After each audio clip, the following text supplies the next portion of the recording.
Welcome to Homework Lib.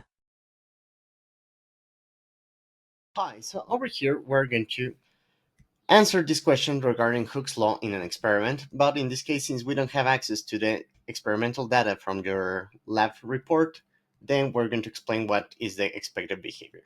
So essentially in this type of experiments, what you do is to load a certain mass on a spring and measure the elongation with respect to some rest position of the spring initially. This is going to be the delta x or the extension that we're going to have. Remember that according to Hooke's law, a force is going to be equal to minus the spring constant times the displacement that occurred over here. And at the same time, according to Newton's second law, this is going to be equal to mass times acceleration.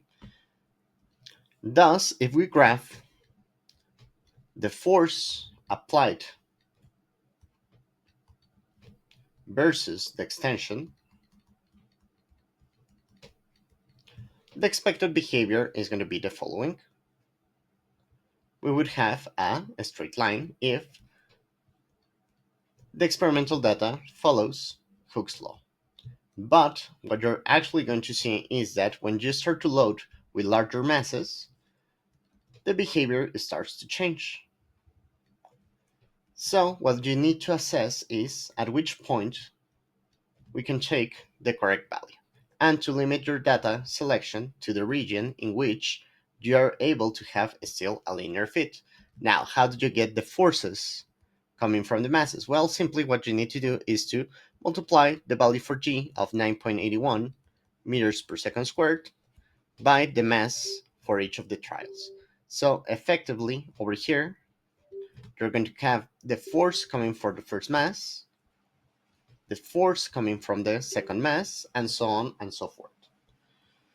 And with that, it would be all. After you have done so, the, the slope for this graph is going to give you the value for k. In this case, I'm taking the extension as being positive going down on this axis, just in order to have the correct values. And with that, it would be all. Thank you very much and have a good one.